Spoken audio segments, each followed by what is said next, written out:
Oh, you live? All right. I'll put on my effing good face.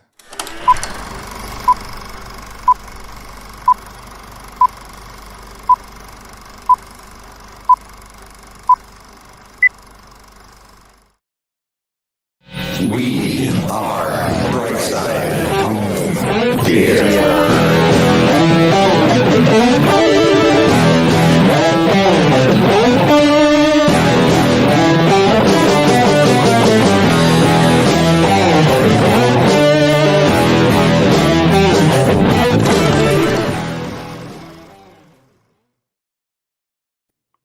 Hey, home theater nerds. Welcome to the Bright Side. That's it. Just welcome to the Bright Side.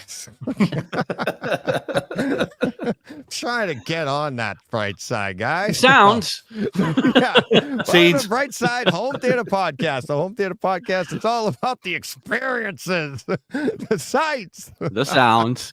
The scenes. That's how we come in hot. Yeah. Hey, you're warm enough already, Deej. You're Yeah, I warm know. enough already. Oh, yeah, a couple of little backstage conversations. Backstage. Yeah. Those aren't the faces I saw a mere 30 seconds ago. It was Yeah, oh, yeah. And John Yeah, was like, steam I'm coming out of proud your you." ears. Yeah, steam Yeah, coming out of yeah. my ears. John's like, I'm proud of you. You're rubbing off on me, buddy. I was gonna say, yeah, channeling your inner John. Oh yeah, my little John. Wow, That's not a euphemism. that's something Nope. different altogether. Yeah. Mhm. It's nice to have you back, buddy, after a week off. Yeah, thank you. So how have you guys been? Okay, Comparatively Oh. speaking. great. Yeah, Yeah. I mean, yeah, exactly. No, man. Oh, my God. I've been good. Busy at work, and the teaching is beginning to ramp up again. So lots of stuff going on. Plus, spending time in the cinema room. So yeah, busy. Little bit tired, but not too bad. Yeah. How about you, John? I already know the Good. answer. Yeah, good. Got a couple interviews tomorrow, so fingers crossed. I'll take all the good wishes I can get. Yeah, And, man. Yeah. One of them I'm pretty excited about. One of them, it would just be a filler, to get me from job A to job B. But the one I am excited about one of them. So fingers crossed. Well, that's good. Yeah, man. Yeah, That's good. definitely. Yeah. Yeah, I didn't really, get to hear anything about it. I literally came in just moments ago. Yeah. Pretty much ruined the vibe in the room. Hey. Oh man. But yeah, so all good. Shall we say hi to everyone in the chat then? Because there are the world and his cat. Yes, in the please. chat. Yeah, it looks pretty good, pretty lively. Yeah, so we've got Steve At's in, Mikey's in.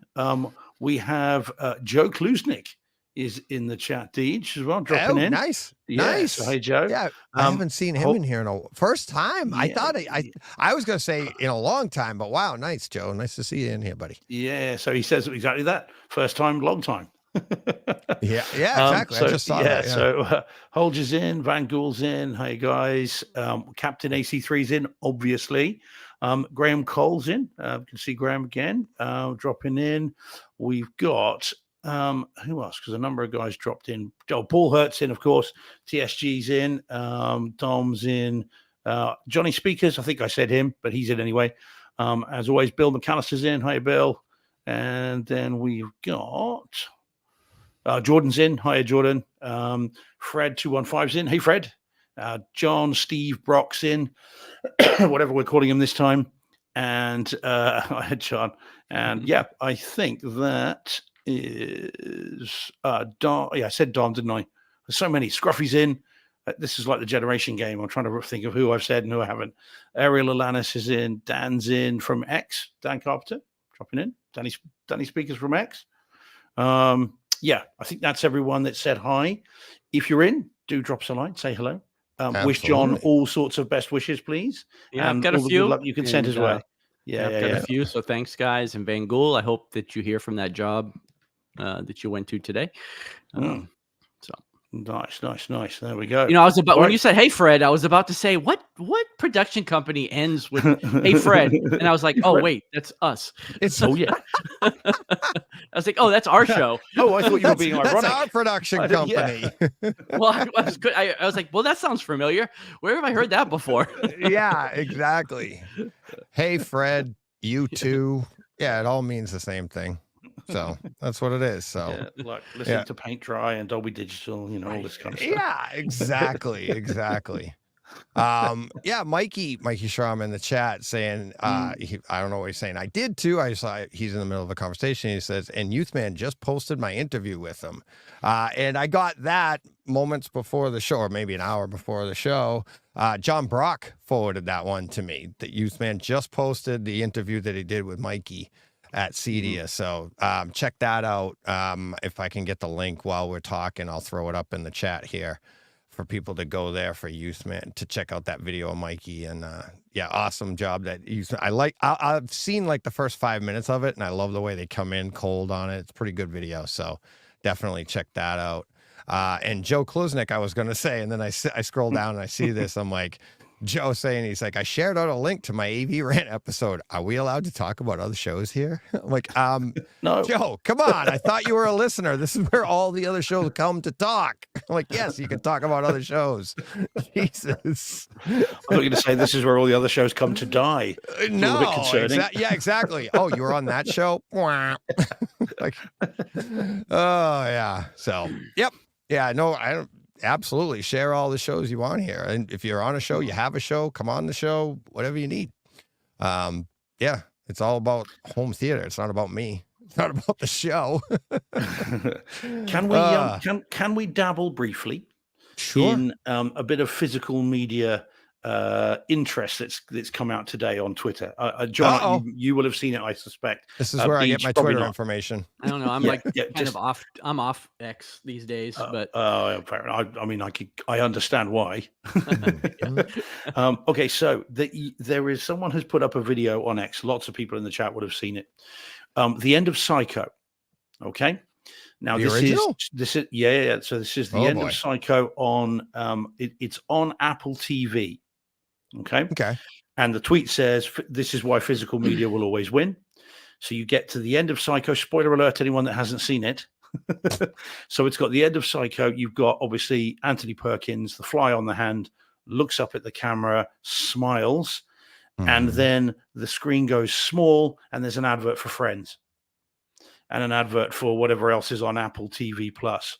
And the tweet says, "This is why physical media will always win, or is always better," because it literally, the end of the movie, the one of the very sort of evocative things is ruined with an advert for Friends. As that, it goes really small instead of just going to the credits, isn't it? And then you see that. So So and people just saying it's sacrilege, and I think probably right, isn't it? Okay. Yeah. All right. I'll tell you what the sacrilege is. Yeah.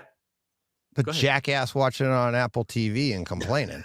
Well, You're watching it on Apple TV. If you want purity, what are you doing? Don't bitch about what you're watching it on. Watch it on that. Watch it on physical media. Well, in fairness, that's not the sacrilege. tweets was saying physical media will always win because of that. So I think they are with us on that. Yeah. Like there's just a lack of awareness of things like that, I think, by streaming companies. Because I have an example too, actually. I just started watching a show called From on Amazon Prime. Oh, where's it from? Sorry. It's actually from Canada. But anyways, there's two seasons currently on Amazon Prime. Season 3 just dropped this weekend. My daughter told me about it. She was watching it. Anyway, it's been pretty good. But when you start the stream for each episode, it wants to advertise season 3 of this show that I haven't watched yet. And so I know characters that have survived, and you know what I'm saying? It's like, wow. Why are you advertising season 3 of a show that I'm just watching? Now, I realize people stream things more than one time, and it's not Amazon's job to keep up with if I've watched it once or twice or 3 times. But have some awareness of what you're doing. So literally, Yeah. I have to pause and fast forward the beginning of every single episode so I don't see spoilers for the show I'm watching now. Right. Yeah, that's silly. You could advertise any other show Yeah. Yeah. on here Yeah. except for the show that I'm watching. But again, Right. I just don't think there's any awareness Right. by Amazon of what they're doing or care. Right. So, I mean, there's probably a million examples of it, but Well, it's just I- crazy that I Like, can that get. they would I do agree that, with you. you know? That's just silly. That's stupid. That Right. literally is, like you said, no awareness. I think that's like stupid marketing. You're like, watch that, like, especially something like suspenseful or something where, like, Right. all right, that character I know is in season 3. It's never all right. Right. I can't pay He's attention. safe for 2 seasons, Exactly. right? What It's are you like- doing to me? What are Yeah. you doing? And that has zero awareness. Right. But the Psycho thing, no, they're in business to make money. Yeah, but should they You- not finish the Nope. film? Go to your small No. postage stamp thing. when Well, the in credits hit. Marvel will hit the credits at the end of any movie and Yep. launch right into the next movie without giving you the chance to watch the Right. mid-credit or end If credit you want it scenes. in its purest form, go to Right. physical You've media. gotta go to They're just disc. giving Yeah. you here. It's like it's like that's like getting mad that the audio isn't as good, or getting mad that the picture isn't as good, or whatever it is, right? It has commercials in it, but I can't afford to pay for commercial free or whatever. You're not watching it in its purest form. To even tweet out like, this is why physical media wins. It's like, well, who are you tweeting that to? The people that know, or the people? Most people are watching that Psycho and going, that was great. If you're watching it on streaming and then upset at that, why are you watching it on streaming? Just watch the physical media. It never would have pissed you off in the first place. Well, of course, they may not know that was going to happen until the end. Of course, there's any number of reasons why someone might be watching it for that reason, Right. whatever they may be. Well, and the it just- majority of people we all know aren't physical media people to begin with. It doesn't mean they don't enjoy I could tell you movies, right, though. we- I mean, most of the people here have said the same thing. Guests on the show, all three of us, you're flipping around. You get Shawshanked into Psycho on Apple TV. Are you finishing it, or are you going to your cinema and going, all right, that because movies on streaming or on cable or whatever you've got, that's just a preview for fire up the theater. I gotta go see this. And you see it right. You don't sit there and watch the whole thing and then get mad that it's not just like your theater. Well, that was silly. It's not your theater. It's like, I can remember Right, going but- to a cinema once and watching a film, and before the movie started, they played the trailers, and one of the trailers was to the movie we were about to watch. And so Oh. that just kind of Yeah. just was like, what are can't you wait to doing, see guys? that. And I was just saying, Well, quite, especially these days when they give away the entire movie. You're like, oh, Yeah. okay, well, at least I didn't have to spend 2 hours here. I've now seen it and I can Get go. up and leave. But again, in After a devil's refund. advocate again, not every person can afford to buy every movie they want to watch on physical Right. media. I don't have half the movies that I want to watch on physical media. I have to stream them, or I'll watch something on streaming to see if I even want to buy it on physical media. There's, like Steve said, there's any number of reasons why people could be watching things. Yeah, You but know, at on the end of the streaming, day, but- And why not just that give it that ending extra few isn't- seconds, couple of minutes? Right. That's what I mean. It's You know, just like cast. get to the credits at least, or Yeah, I most think movies Disney fade to Plus- black at the end. At least get Right. to the fade, Yeah, and then I think- and then go to Friends. I think Disney Plus has a thing. I don't know if it might not be Disney Plus. One of the streamers has a thing where there is a button to press to then watch the credits. But Right. then that does seem a bit weird. But I think it's Disney. I mean, I think it must be. Mhm. But yeah, but it just seems a bit weird that whilst the film is still running, it's Right. going to the Mhm. story's still playing. It's cut into your postage stamp size screen, Right. and that's that. And of course, Psycho in particular has stuff going on right till the very beginning of the Yep. credits. Right. Also, if I'm eating a burger, suggest sell me some French fries. If I'm watching Psycho, don't show me Friends. Like that's show- your other show me- thing, isn't it? Yeah. you know, Show me Psycho 2. exactly. Or anything, but but not Friends. Yeah, The one with the psycho in it. Right. yeah. Yep. Good stuff. Yeah, so it was just weird, and it just popped up on Twitter today, and I saw it, and again, it's mention of physical media, which is why I'm sure it popped up on my feed. Right. And it was just curious to see kind of that particular film, how incongruous it was. Firstly, cutting to that before it's over, and then to an advert for Friends. Yeah, it's just that's an algorithm little working weird, overtime or not working at all. Right. Here we go. Yeah. Getting the Friends 4K box set tomorrow. See if we can get to the end of one of the episodes. See if it goes to a postage stamp and then it advertises Psycho. Psycho, yeah. Check out Psycho and its incredible ending. Right. There we go. Never mind. So it occurred to me, and I thought I'd get your opinions on it. As for the Friends box sets tomorrow, is it 150 pounds or $200, something like that? Might be more. Have to be. It's 10 seasons. Yeah, right? I mean, I 200 plus episodes, so I would imagine it's $150 at least. Yeah, it's one of those things. I'd end up buying it, never watching it. No, just because they're everywhere. They're just everywhere. They're everywhere. You talk about streaming. I mean, I don't want to go through the Ross and Rachel thing all over again. They were on a break, Deej. We were on a break. €220, so $250 roughly for US, right? Mm-hmm. So So there's the so Amazon are getting a £200. So so about $250, something like that, exclusive collector's set. Wow. Oh well, rather you than me. Enjoy those. Yeah. I love the show. Dom saying love Friends. It's like I love the show. I loved it going through it. Right. I don't know if I could I don't know if I could get the discs and like watch them all again. It's like you said, they're everywhere, aren't they? Or pretty much. Yeah. Well, Netflix have had them forever, and they're on Max now too, aren't they? Yeah. So I mean, they're not hard to find. Well, I would guess Apple, whoever had Psycho has Friends, right? So I guess. See, they're everywhere. Well, I think.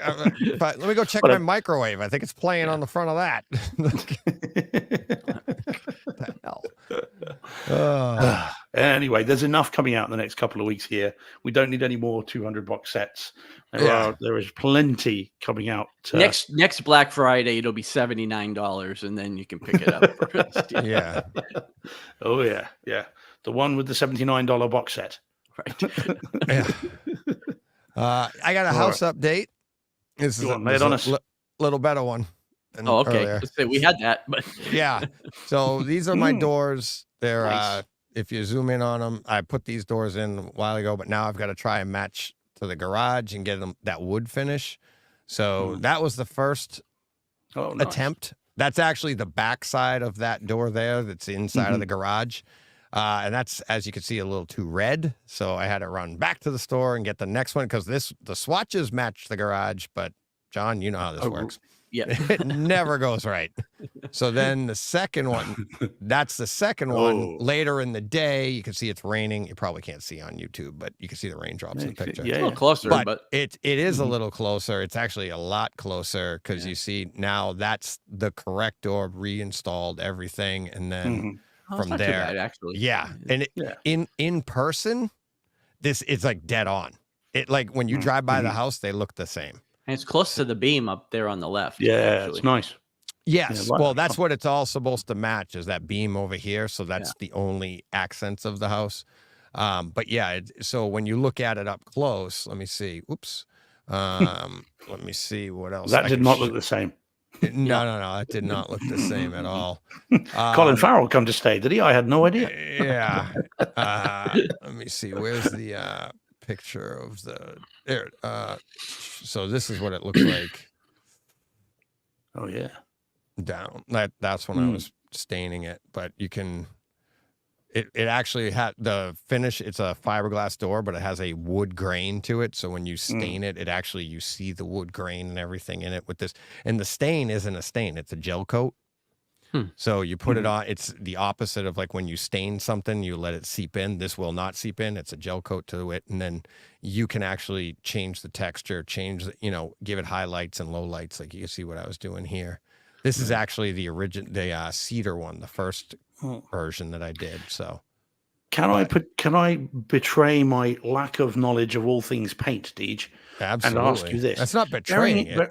Well, I'll just come out and say it. I've got no knowledge of paint. Exposing it. Yeah. Well, no, you can only see me from the waist up. Yeah, exactly. There we go. No pants.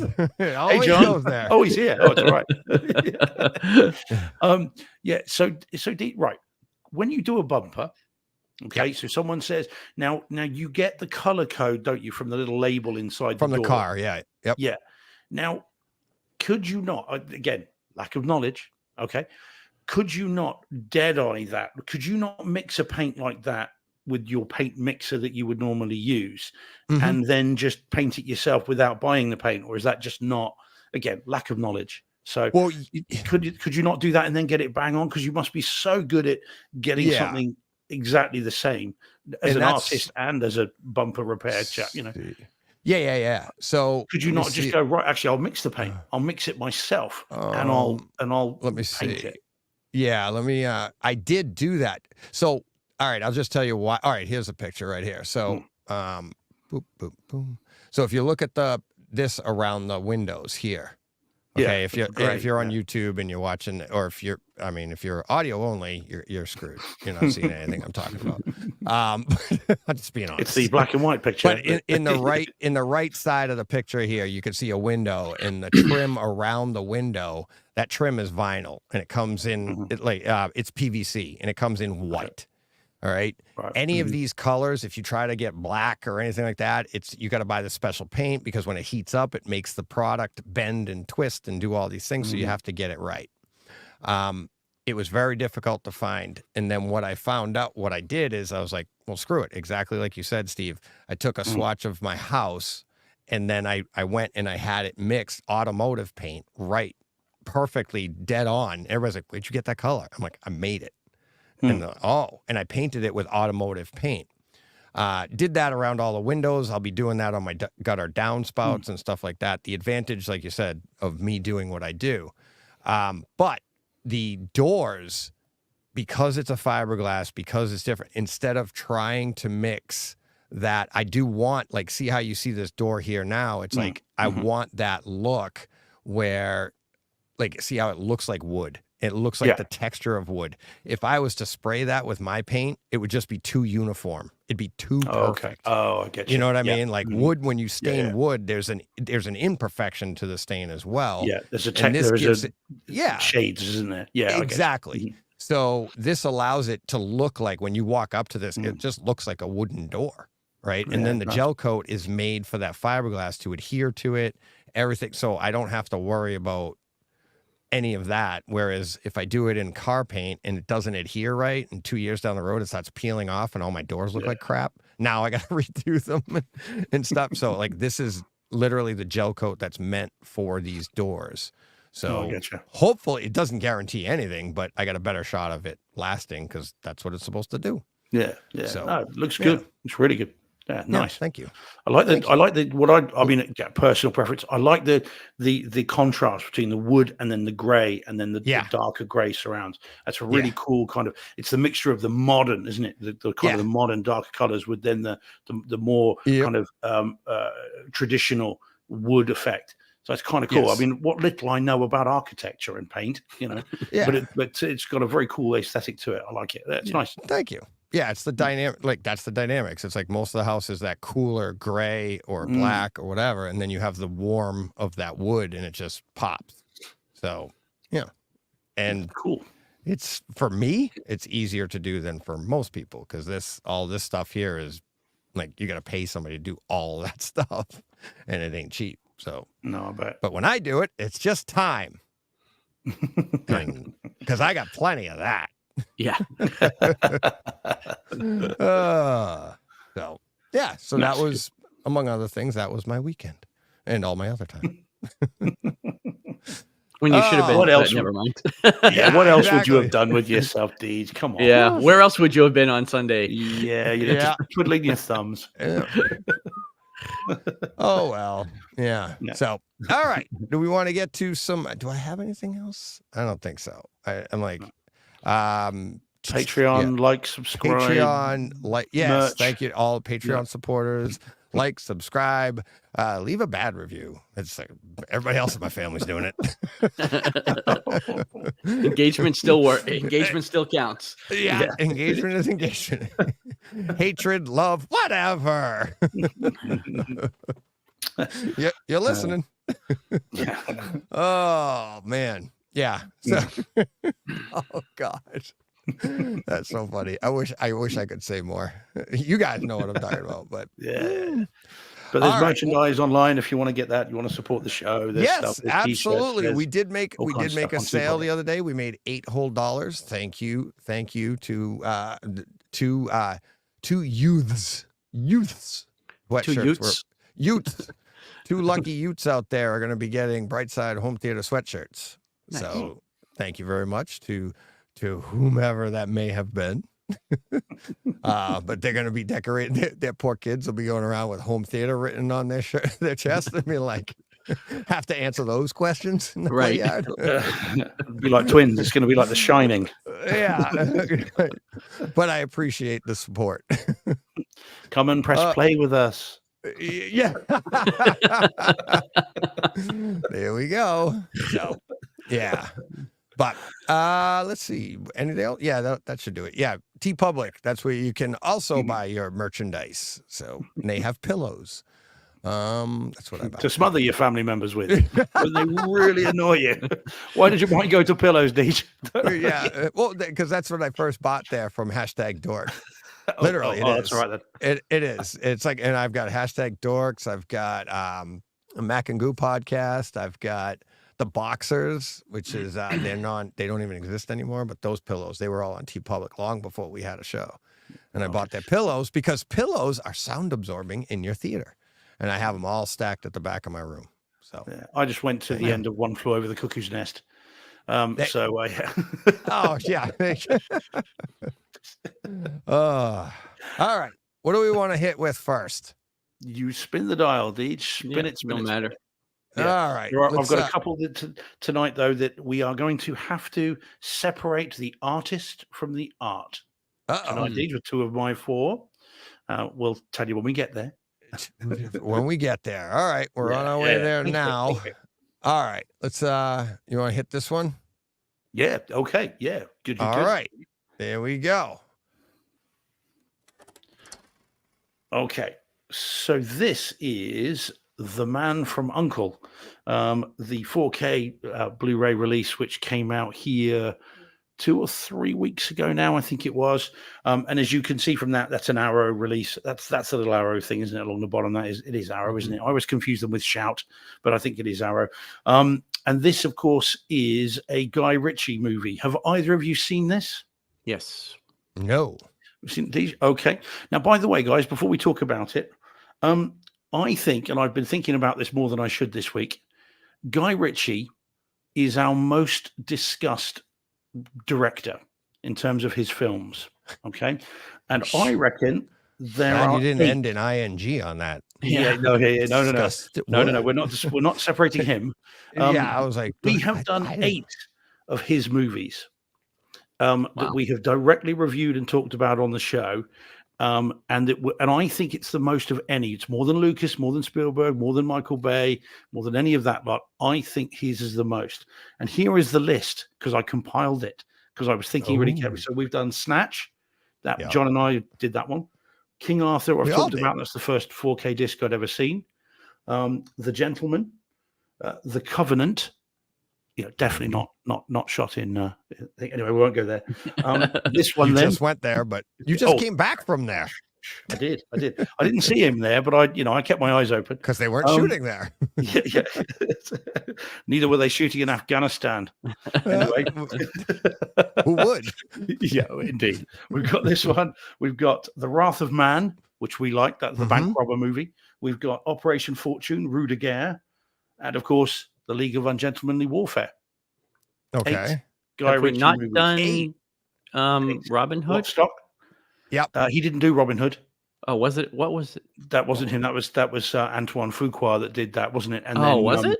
I don't know why I thought it was Guy Ritchie. No, he didn't do Robin Hood. I don't think. I'll be correct if I'm wrong. I'm pretty sure he didn't. He did Sherlock Holmes, of course, the Mhm. 2 Sherlock movies, which I don't think we've talked about on the show. No, Directly. No, I don't think so. He I did love Lock, those Stock, and too. 2 Smoking Barrels, which I don't know if we've talked about, but We yeah, haven't. 8 for sure of his, and I think he's the most talked about director of his films. On the So anyway, show, on the show, yeah. the only 8. one I would say would be, well, it's got to be Lucas. No, we haven't talked We haven't all the reviewed Star the Wars discs, movies. though, have we? That's the thing. Yeah, we No, haven't that's the thing. reviewed them. But Yeah. I would say here's one that might give it a run, and I'd have to compile a list, is Roland Emmerich. 8? Yeah, I go all the way back to even I did Universal Soldier way back Yeah. when. I've done that. I mean, Independence Day? What's Have that? we done that? Have we done Yep. Independence Day on the show? I've So done that's Independence Day on the. I did it. The I had Patriots? to have done it one Fourth of July. Yeah. I don't think I did the Patriot, but we did obviously Godzilla? Moonfall is what you're thinking of. Moonfall. Yep, I did that. But I did Day After Tomorrow. We've done. Oh, geez, that's why I'm saying. I'm like, it's Midway. it's Midway. Midway. We did it. That's the other one. We're up to, and it. You see what I mean? It's like I know I'm Yeah. forgetting some more because he's got a Mm. lot. Most of his movies are like home theater movies. Yeah. And that, Mhm. you know what I mean? So that's why I'm Yeah. like, I bet you that would give it a run. I'd have to go back Mm. into the archives and check out all the Roland Emmerichs, but they got to be in Probably there. close. It's Yeah, got to I be think close. you're right. Yeah. I think that could well be close. Well, and actually, in fairness, Dom says, I mean, he mentions Ridley Scott. 2012 did that. Yep. Yeah. Yeah, in Yep. fact, it might be Ridley Scott. In fact, as well, might get close to that too. We think Yeah. about Blade Runner 2049, and then again Blade Runner Aliens. Yep. Sorry, Alien, not Aliens. Sorry, Yeah. Covenant, Prometheus. You know, Yeah. we've done that. Kingdom of Heaven. I don't know if we've done that. Gladiator. So yeah, Done okay, both all of right, those, there we go. Yeah, but the one that certainly, but Guy Ritchie's up there anyway. Sorry, Yeah. slight diversion. But it was surprising because he's not an A-list director, I wouldn't say, and yet interesting that he's one of the ones we most talked about. Anyway, back to this. Yeah. So yeah, John, you've seen it. What did you think of it when you saw it? Oh, I liked it. Mm, Yeah. No, I like it. Yeah. Yeah. I haven't seen it in a while, and I haven't bought the disc yet, but I will be picking it up eventually. Yeah, I was going to say, get ready to add this to your list. Yeah, it's already on there because fine. I do. Yeah, I did see that it was coming out. I just haven't Yeah, picked not anything there. up lately. Okay. All right. So the movie is, I mean, for Deej and anyone else that hasn't seen it, the movie is it's a remake of a TV show. I think it was The Man from Uncle. I think it was a TV show. Pretty sure it was. And this is a sort of loose remake of it with an all-star cast. You've got Henry Cavill. I think this is the first time he'd worked with Guy Ritchie. So Henry Cavill. We've got Armie Hammer. See what I mean about separating artists from the art. And we've got oh god, I knew I was going to forget her name. Who was in Tomb Raider? Who was the new Tomb Raider? Deej. Vikander, Alicia Vikander. Yeah. Brilliant. Vikander. Thank you, John. You're a legend. Thank you. Yeah, so she's in this as well, plus a lot of other supporting cast members. It is a 60s caper movie where you've got Henry Cavill playing Napoleon Solo, who is a sort of a kind of an American spy, as it were. And then you've got Armie Hammer playing a Russian counterpart, essentially. And it's just a caper movie. And the movie's fantastic. I love this film. And I hadn't seen it for a while either. I'd seen it a couple of times on the Blu-ray, but I always really liked it and was really glad to watch it again, notwithstanding the issues with Armie Hammer, who is very good in this. And as I say, this is why you have to separate artist from the art. So the movie's really, really, really good, and never has it been as good as on this release, because I missed this when it came out. It came out about a week before I went to Spain. I'd missed it, and because it was an Arrow release, it disappeared off shelves really quickly and suddenly was sold out. So I couldn't pick it up. So I went to Spain, came back, and it was available again, and I picked it up. No one prepared me. This is one of the reasons I'm raising it now. Is no one prepared me for just how good this 4K image quality and sound quality is. Because boy, oh boy, oh boy, we've got another reference disc here, fellas, in my view, for both video and Atmos audio. It's awesome. Really, really good indeed. Right from the opening of the movie in terms of the video. And actually, that picture there gives you some idea in terms of the colors and everything else. But right from the opening, you get this beautiful shot of Henry Cavill kind of pointing a gun at the screen. And so the gun is out of focus, but his eye and his kind of forehead is in focus. And you can see every little fleck and mark in his eye.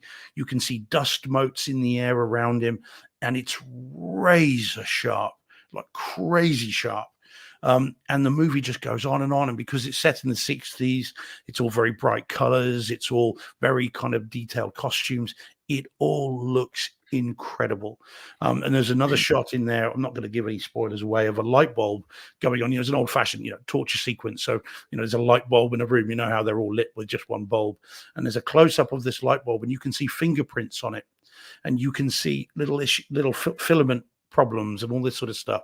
It's razor sharp.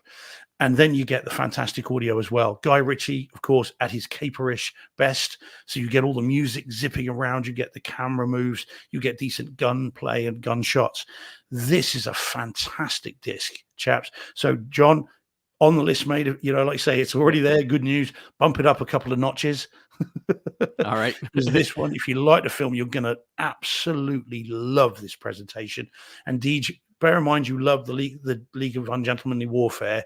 That movie is a sort of it's not a sequel. I think it's a sister movie. It's a companion piece to that movie. This film is a companion piece to that. And I think Guy Ritchie was using this as a springboard to that. Or I can imagine the producers of that film going, the man from U.N.C.L.E, the guy that directed that, let's get him for this. Because it's the same thing. Like Cavill is fantastic in it. All kinds of very funny lines, many of which I cannot repeat on this show because Mikey's having dinner with his family. So I can't repeat it, but there are some very, very funny lines, and Cavill just delivering them in a deadpan way that's very funny. And then Armie Hammer, who is playing the straight man in this, is kind of, having to react to it. So it's very, very good, very funny. Highly recommended if you haven't seen it. And if you have seen it, you haven't seen it till you've seen this. So really, really recommend it. Again, I appreciate I got all excited last week. Same this week. This is just fantastic. And I really do recommend this. It's great. Good man. 4K as well. Right. Well done. Yeah. Is it in Atmos, Deej? Yes, it is. Oh, yes, it is. So top of the list, Deej. Bump it up the list. Yeah, I love it. You know how deep that top of the list is? They can't all be at the top. It's like, everything goes to the top, and then I got a pretty big top of the list. The only problem is you've only got 6 days, and then it's October, so then it's all horror. So you've only got 6 days, Deej. Come on. Oh, geez. Yeah. Thanks for putting another deadline into my life. Really appreciate that, Steve. You'll thank me when you've seen it. Knowing how much you like the League of Ungentlemanly Warfare, you'll thank me when you've seen it. You're going to love it. I think I'm developing a bit of a man crush on Cavill. I can only apologize. Nobody can blame you. Yeah, no one could blame you. Yeah, quite. The whole planet has a crush on the guy. It's like he's a lot better when he doesn't have a CGI lip. Yeah, right. Well, yeah. So no, it's very, very. I gotta leave that one alone. Lip. It doesn't matter. It doesn't matter. So, to each his own. Yeah. So. Mm-hmm. Yeah, we'll talk once you've seen it. We'll talk quotes off air. Yeah. Okay. Yeah, that sounds fun. Yeah. No, it's very, very good. All right. Can't wait. We'll see. All right. Let's see. Based on, let me get to this one here quickly. This was one from last week that also came from. Where's the? Here we go. Here we go. So. This is Mad Max Fury Road, which we experienced at Cedia, the opening scene. This is one of the things that Mikey and I were talking about when in the SVS room with the new PB-17s. just that sound that we heard, and you're like, I've never experienced that before. Well, I can tell you here with my stuff, yeah, I didn't hear it either. Can't. It just doesn't go that deep. But what I did notice on this scene is this shot here, playing this scene over and over, and on YouTube, I'm showing the opening scene. Obviously, a still shot doesn't do it justice, but Mikey and I talked, huge about the sound already. But watching this scene over in my theater, and that, like you were just saying, Steve, the 4K, the HDR, it's reference in this disc, in this opening scene. It's worth throwing in for the sound, obviously, but take in the picture and how 3D this really is, because anytime you have that expansive of a shot, right? So you see way hundreds of miles in the distance, but then the foreground, he's standing for all intents and purposes right at the edge of a cliff.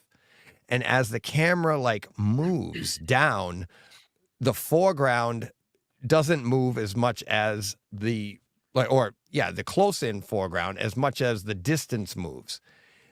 That line that he's standing in front of, how crisp it is, the definition that you get at the edge of the line and the blur later, and how the two mesh together, that if you were really there and you're walking at the edge of a cliff, you know that at the edge of the cliff, what you're seeing at your feet doesn't move by at the same rate that something does like 100 feet down. And you get that here, and it gives you such a sense of depth, such a sense of 3D, and it's not. But then of course, this picture doesn't do it justice either. The colors in the sky, the colors in those clouds in the distance. Like I said, Mikey and I talked about the sound, but this opening scene is like, turn the sound off and just watch the opening scene and see all these colors, see the grains of sand that he's standing on, everything, and how it all moves, and just the slight movement of the camera panning down. It's incredible. It was incredible. I couldn't wait to talk about it last week, and I had to wait, and I haven't forgotten a damn thing. I'm like, it was awesome. And it will be interesting to compare it to the same shot in Furiosa and see see how close it is. Yeah. It was so much fun. And it's like I said, listening for the sound, but then also taking in this, and it's like, it's what this is all about. Really. It really the whole Fury Road disc is fantastic. It really is. I mean, it's such an easy film to watch. But the movie from front to back is demo material.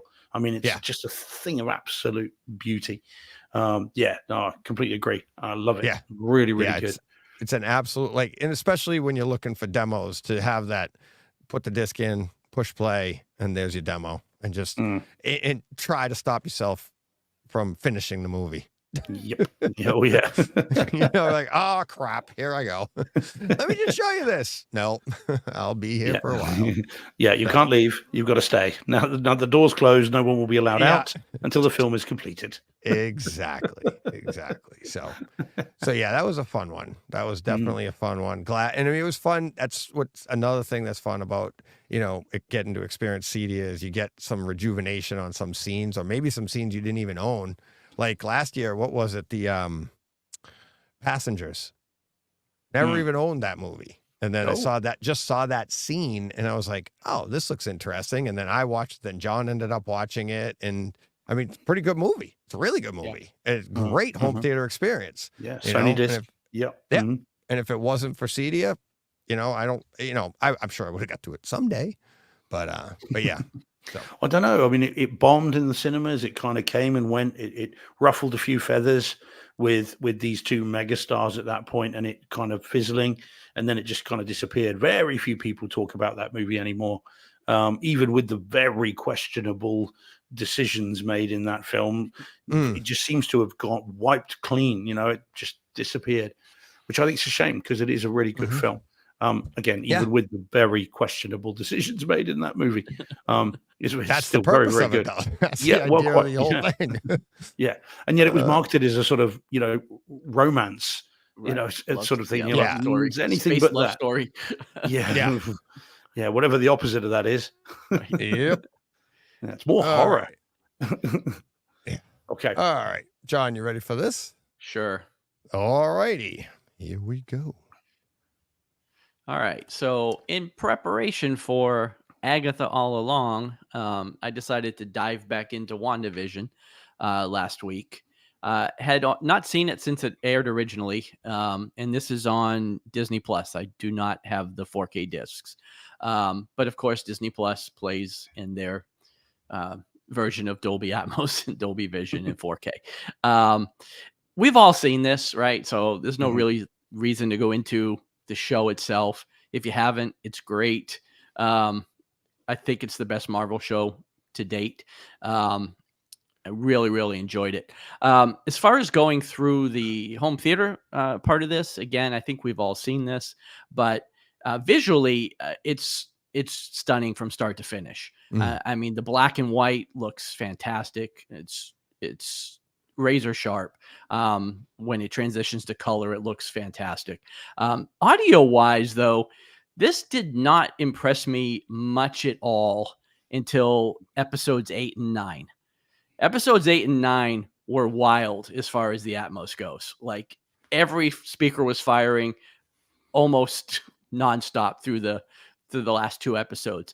Leading up to that, though, and again, looking at the episodes leading up to it, you can see where there probably wasn't a lot of Atmos effects needed for a lot of them. But I think when you get to episodes 8 and 9, it's really, really good. Again, I don't have the disc. I think DJ, you have the disc for this, right? Or you have it on Kaleidoscape. So I'm sure you can attest. No, it's not on Kaleidoscape. It's it's not. You I just was have hoping the disc. it was, but I have the disc. Yeah. Have I've you got the watched disc them as well. Yeah. Have you both watched? I the haven't disc? watched them yet. Okay. No, me neither. Not yet. Okay, well, I just was trying to compare because I imagine the discs are even better. But episode 8 and 9 are at least as far as streaming goes, streaming reference. Let's coin that new phrase, right? Because they're really, really good. Yeah. Yeah, like I said, not only that though, it's true to the genre. That's the detail that you get out of this. Remember, and you and I talked about it when we were doing the other show too. And it was like what was it? The I Love Lucy episode. It was right. You had I Love Lucy, but it had that same grain feel to it, right? So it was like, not only is it black and white, but it's got that same feel, like everything, the texture of the screen, everything that you're getting out of it. Right.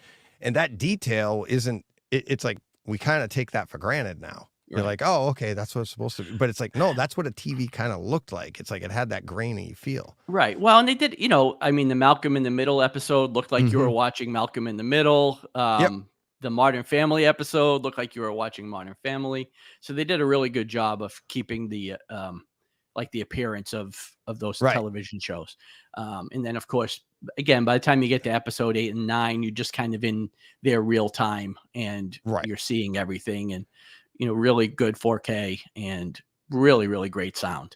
So, it holds up. Like as a second watch through, I still really, really like this show a lot. So cool. I do need to watch my Disney. I bought this is the one that I was most lukewarm on when I first saw it. But this was the first of the new Marvel movie series, wasn't it? And so but the reason for that is because I don't have the cultural touchstones that you guys have. I Love Lucy, I'd never seen. I knew about it. I knew what it was, but I'd never seen it. Whereas lots of you guys grew up watching it, and it's kind of it's part of American fabric, isn't it? Certainly televisual fabric. And Malcolm in the Middle, I've never seen one. I know of it, but I've never seen one. And so where I was alienated from the beginning because it didn't, as I said, I didn't have those little touchstones that you guys have. And I also, again, for reasons we talked about before the show, in terms of one of the main characters in this irritates me massively, and always has. And so and then to find that, one of the main characters was unfortunate. So I've got the disc. I kind of bought it in spite of myself. I don't know why. I must have just had some spare money that day and thought, oh, it'll do. And I may never see it. I don't know. I do need to rewatch it because I think I would enjoy it more. I am not about to watch Agatha All Along because No, for the same reasons. But so I do need to see this. But I remember it looking and sounding solid, decent for what it was. So yeah, I'll get round to it when I've watched everything else twice and seen Midway another 4 times. Then I'll give it another go. Oh God. Jordan in the chat, Jordan saying, so you could see, it says, I do wonder if the sound in WandaVision was intentionally not meant to utilize Atmos until the final 2 episodes, given how it was taking inspiration from the older eras of television. And I agree, I would Jordan. imagine, That's what I think exactly I would what they agree were as well. doing. Like I said, with the picture too, it's like the pictures all represented that time period. And then, like John just said about the picture in the final 2 episodes there, it's you get to reality, and that's the contrast of everything building up to that now gives you that clarity, and like you feel like, oh, here's reality. And the same, and they obviously nailed it with the sound as well. Right. So. Well, and again, it opens up so much in those final 2 episodes with the Atmos that there's no way they just figured out how to do it by episode 8. Exactly. So it really feels like that's the button. Yeah, it really feels like it was intentionally done. Exactly. To mimic those sitcoms and those TV shows. Yeah. Like we've been saying, nothing happens on accident. Right. I don't think. And Paul saying, if you haven't seen the assembled documentary on WandaVision, check it out ASAP. It's amazing. And Disney does a really good job of all of that stuff. Especially early on. I haven't caught the latest stuff. But I haven't watched the last couple either, but the first ones, I watched all of them. Especially when they had to do with the volume. And that's how we learned about the volume, right? It was like, oh, that's how they did all that. That's how they did the Mandalorian. That's the after show, kind of like the how we made it. The assembled is the ones that Disney was throwing up. They're like 6 or 7 minutes long, and they're deep dives on the characters. And they're just clips from all the different movies, but they're not necessarily talking about the volume and but just the deep dives that they do into stuff, giving you even more it's just there's like assembled Wanda, and then there's assembled. Each character gets their own kind of assembled episode, and I think I remember WandaVision having like 3 of them leading up to that show. Yep. All right. And I suppose, if nothing else, this series is the first of the Fox universe impinging onto the Marvel Cinematic Universe, of course, with Quicksilver, isn't it? Quicksilver. So we get our first kind of melding of the two, which culminated in then obviously Deadpool, Wolverine.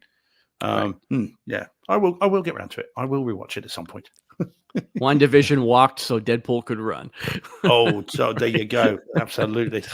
Jeez, there's a bumper sticker. Yeah.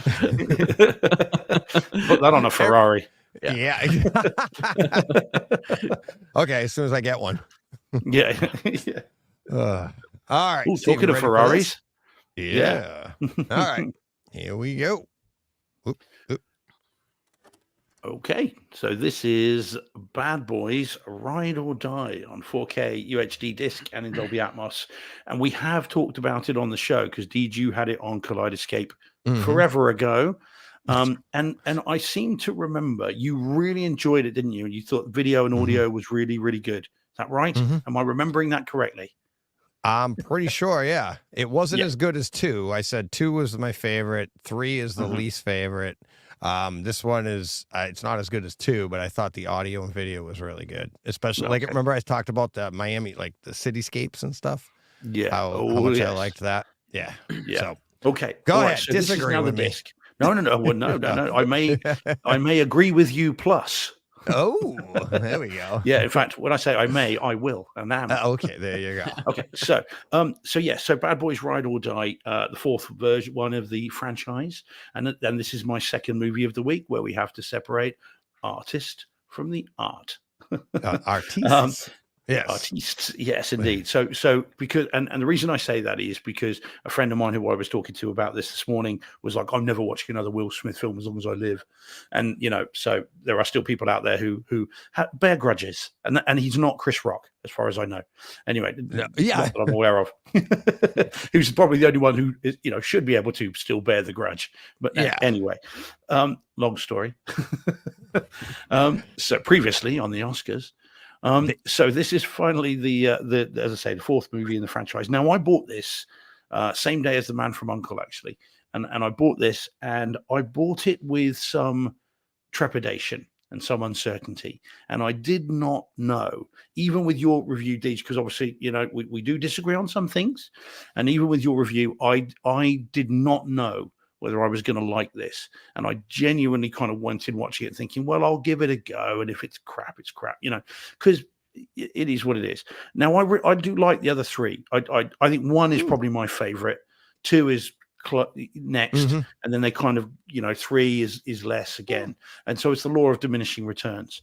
So as I said, I put this on not knowing kind of what I was going to get.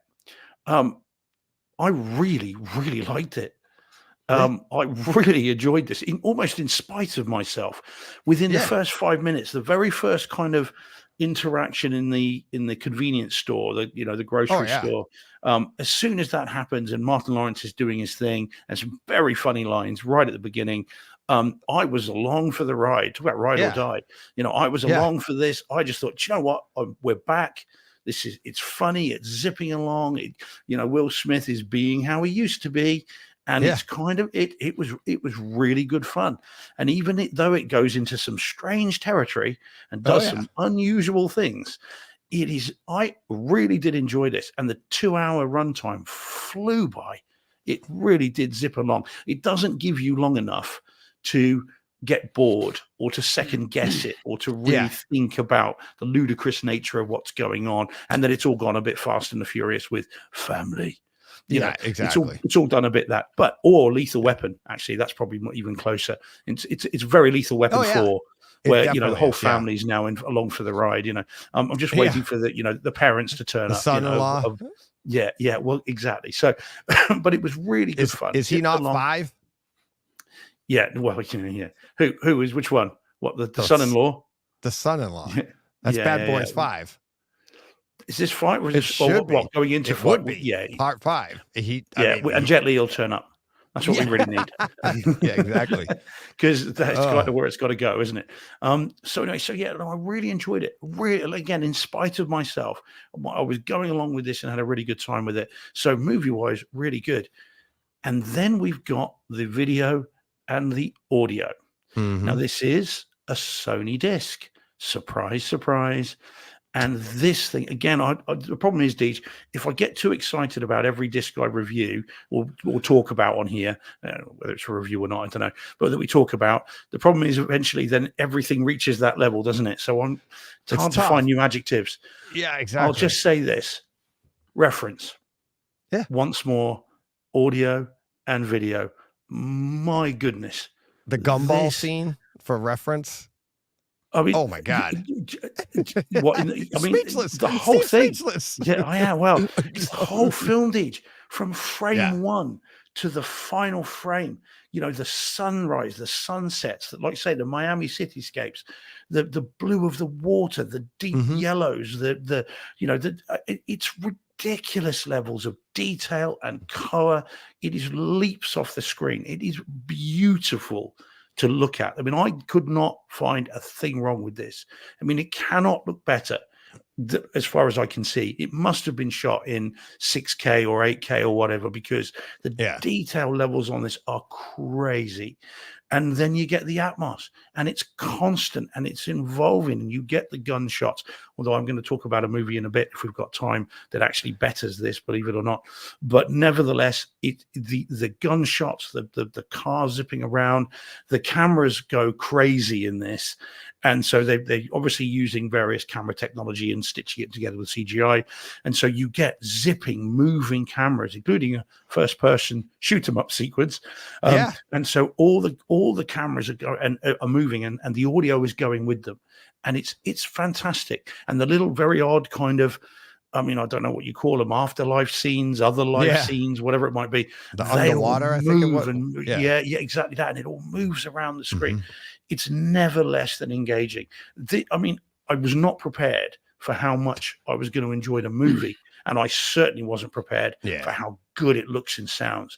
This is up there with Furiosa for Disc of the Year in terms of the home theater experience.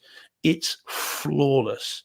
So yeah, I mean, if you haven't seen it or you haven't got it, you think you might like it, do yourself a favor and pick it up. It's awesome. And I did not think I'd be saying that about this. It's really good indeed. So yeah, not much more I can say other than it was great. Yeah, it's a lot of the I mean the composition too of everything. The way the city, what the city lends itself to with the neon, the sunsets, this, like I said, the cityscapes, and it gets into what I was just talking about, Fury Road, and that when the camera pans on the city, you have that 3D feel of the sky moving behind the buildings, but the buildings not moving the same way. But it's just that, even this image we have up on YouTube and how vibrant everything is. That's the entire movie. The entire movie's over the top. They crank the vibrancy, they crank the audio, it's everything. They crank the story. Yes. I mean, you go back to 2, and it's like, 2 Miami cops get to go to Cuba and invade in a Humvee. It's like, okay, yeah. It's like, what's next? The moon lands? It's so over the top, and it lends itself to that home theater experience, right? That you're just like, you're totally engaged. But then there's that buddy cop humor that you get, like we had with Lethal Weapon, and you have with these two, and if you see this movie, and both of these characters, both of these actors have had off-screen issues, and they leaned right into both of them in this movie. Like, they made fun of themselves in this movie. Like, hey, we know who we are. We know what we've done. We know who you think we are. But you know what? We are still people too. And watch, forgive, forget, don't watch. But if if you're in here, we get it. And they made fun of themselves in the movie as well. So yeah, but I also think they know these characters so well after 3 previous movies that they just like putting on a comfortable jacket. But it's like Expendables. It's so good. They're just having fun, or the Oceans guys, The only problem with referencing those in terms of the story, absolutely, but that then does a disservice to the quality of what is being on the screen in the video. And that's the thing. I mean, I see the guys in the chat talking about a Black Friday buy. I mean, guys, seriously, it's so good that it's worth spending the full price on. I mean, you're buying yourself a new demo disc. I mean, this is one, again, put on any scene in this, and anyone who has not seen 4K, who wanders into your theater, and if you've got it calibrated, are going to be like, what future have I just walked into? Yeah, exactly. Because they just will not believe what they're seeing on the screen. And just when you think it can't get more vibrant, they go into a nightclub which has got ultraviolet lights. Yeah, and then everyone's painted in that. So it's bananas. It's so good. Sony are leaps and bounds ahead of other companies, I think, when it comes to these very new, ultra high. I mean, again, ultra high definition movies, because they just seem to be able to put out these discs that just are almost defy description. So yeah, it's very, very good. So yeah, I genuinely, guys, pick it up. You don't need to wait till Black Friday. Get it before then. Yeah. Is what I would say. But obviously, it needs must. But yeah, I was very pleased I got this. So yeah, there we go. All right. Yep. Stop getting so excited now. Yeah. Can't help myself. That kind of week. All right. Let's what do I have left here? I have that. All right, John, let's hit this. Okay. Because I also have this. Oh, do and then you? I have one to follow up with it as well. So, and away we go. All right. So this was Penguin, episode 1, dropped on Max this past week. Again, I'm sure a lot of people have seen this, but let's talk, I guess, story first, right? Because I went into this with low to no expectations. Like, when this show was announced, I was not excited in the least for a Penguin series. That being said, I think this was one of the best pilot episodes of any series I've ever seen. It was so good, I thought. I've seen a lot of people with similar notions online, so I think it was pretty well received. But I cannot wait to watch the rest of this series. I thought it was excellent. And I mean, we saw Colin Farrell in the Batman movie as Penguin. So, I mean, we kind of already knew what the character was. but he is so completely lost. Like, I look at that picture on the screen and I look at that Ugh. show and I do not see Colin Farrell. I Like, have a hard time seeing him in there. I'm That's like, what I'm gotta saying. go I to don't see IMDb him. to see what he looks like. And be like, I do no, not I see don't. him at all in this. I mean, they No. did such a good job with the makeup here. And even, there's scenes in this movie where, well, for all intents and purposes, he's naked. I mean, Yeah. I mean, there's no nudity in it, but I mean, he's Just what you want to see is but he's nude. Oz naked. But I mean, there's like a full bodysuit. I don't know what they did. It can't all be CG. Yeah. The makeup artist, if this thing doesn't win an award for makeup alone, Or the I don't amount know. of makeup. Yeah, What was the budget? right. A product. But they did such a great job, and he is fantastic in this. And I don't know. I don't have much more to say about the show itself. I think it's fantastic. And what's her name? Christine Milioti, I think is Okay. the female that plays Falcone. Yeah. The daughter, Sophia. Sophia. She's fantastic too. I'd seen her in a couple of other things, but Yeah. I didn't know too much about her. But Her she acting with her eyes. yeah, she puts in It's a like, great performance in this You're too. scared. She's very menacing Yes. in this. Yeah. So again, just quality of the show. If you haven't watched this yet, or you were skeptical like I was, Yeah. give it a watch. It is fantastic.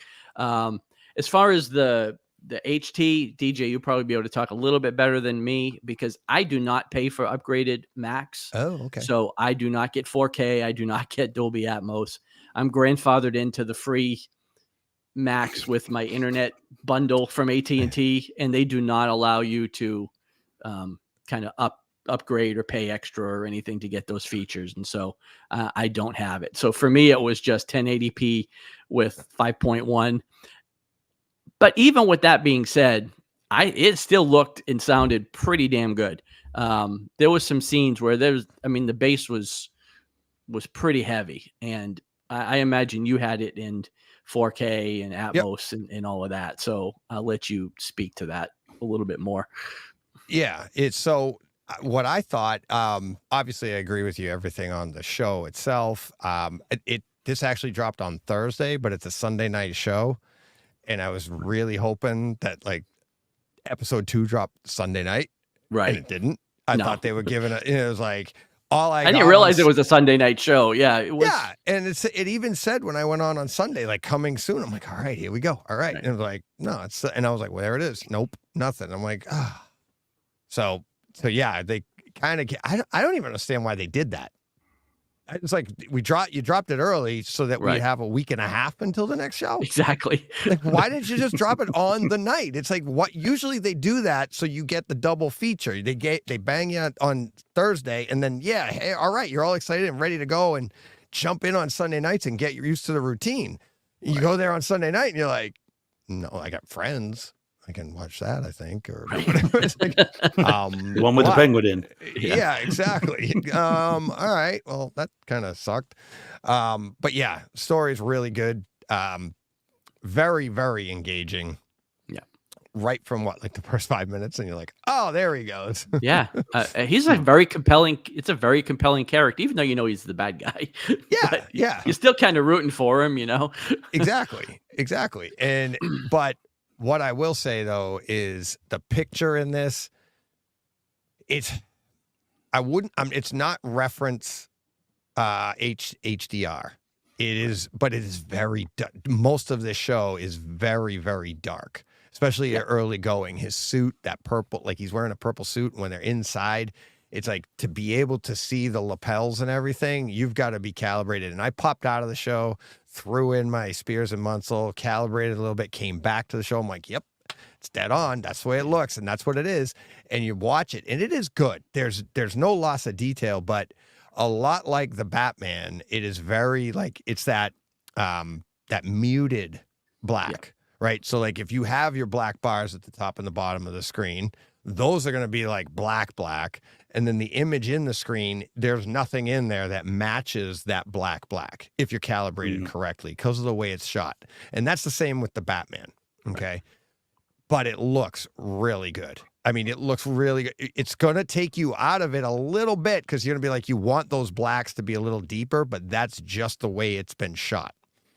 The audio in it, same thing. It has the Atmos. It sounds really, really good, but there was nothing in here that I was like, oh, wow, get a stamp on that. It just, the entire thing is very, very well done, both audio and video wise. But the story is so compelling that, and nothing else pulls you out of it, and you just can't wait for the next one, right? And then, so I would say, like, if you have the 4K, you're getting the best that you can get. I think it's worth it for me, but when you look at, and I jumped out of this at one point and went to what are we watching? Rings of Power. That has more contrast. The scenes lend itself to the HDR, like Steve and I were just talking about Bad Boys. Miami sets you up for, like, let's let that HDR shine, because you get that brights, you get the vibrant colors, but then you'll have those dark scenes to create that depth. In the Penguin or in the Batman, everything's dark. You need, like this scene here that you're seeing on YouTube. It's like he's sitting at a table, low lit restaurant, and you got the light on his face and the detail. You have to appreciate that that's what the scene is. It's not going to pop you like a Bad Boys or like a Rings of Power, which is also being streamed, right? But it is very good HDR because you're not losing that detail in the dark scenes. So that takes me to my next one. Oh, can I just say real quick before we move off of that, how awesome it is to find out that Dolly Parton exists in the world of Batman. Yeah. That was not on my bingo card for 2024. Yeah. So I went right from the Penguin to the Batman. So we'll talk about that for a second. And everything I just said about how, like, the Penguin is shot the same way as the Batman, those muted blacks, if you can call it that, muted blacks, right? When you go from just throw on your favorite, the Batman scene after watching an episode of the Penguin and watch your screen come alive. You thought the Batman looked good before. The detail that you see in this movie, the detail in the blacks, it's like I had just comparatively jumping from the stream to of the Penguin to the Batman, and that chase scene of the Batmobile and the car, which is, by the way, the same Maserati that's in the show. Yeah. That purple Maserati, that's the one that obviously has a great insurance program because he rolled that thing in that crash. And this takes place after the Batman. So apparently the insurance company was like, sure, get yourself another one. Right. Maybe someone just spent a lot of time painting a great the bumper. body, man. He's got a great bumper guy. Yeah, exactly. He's got a great bumper guy. But that scene there, even just that scene, let's talk about that scene, which we've all seen so many times. The colors, the detail, the blacks, how deep the blacks are. You're like, I never thought it was that deep. I always looked at it as being so muted. But compared to the Penguin, which is streaming, and then which is also a show, not the same budget, not the same. It's not going to have the same production quality. But you go to the Batman, and it's another, I think the Batman is another one of those reference discs beginning to end, showing the detail. Like I said, the first time I saw this in physical media, and when he's walking into the room on that crime scene at the beginning, and you realize the different colors of his suit, never mind the textures, but the different colors and tones to his suit that I never picked up in the theaters. You don't really pick up through a stream. But the physical version, which I watch on Kaleidoscape, is so much. The detail's insane. And then I grabbed this picture here because this is, and if you're watching on YouTube, if you're listening audio only, it's one of the skyscraper scenes with, Catwoman and Batman, which this is one of those scenes that when you first saw it in the theater, like John and I, this is straight out of a comic book. This frame right here is like them out of a comic book. And when Matt Reeves, you're just like, it has to be. He saw this somewhere because with that cityscape behind him and in what you're seeing on YouTube doesn't really do it justice, because the detail that you can see in her suit, the detail you see in his suit, the cityscape behind them, how vibrant those colors are behind them as well. It's just all of that. It's just the entire movie just jumped off the screen to me after watching The Penguin, which, yes, is an excellent show, but it's streamed, not the same production quality. But damn, wow, the contrast of, yeah, it's so much more detailed than how many times, guys, have I seen The Batman? I talk about it all the time, especially the year it came out. And now I'm looking at it again going, it's like I've never seen it before.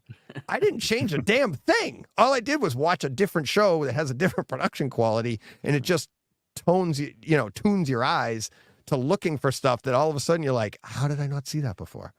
I did. I just didn't appreciate it. Anybody else have a thought? Oh, I'm looking forward to seeing it. I think this is going to be another one of those where I'll wait for the 4K discs, because it's going to get a physical release like Game of Thrones. Hopefully it will, because it's bound to, isn't it?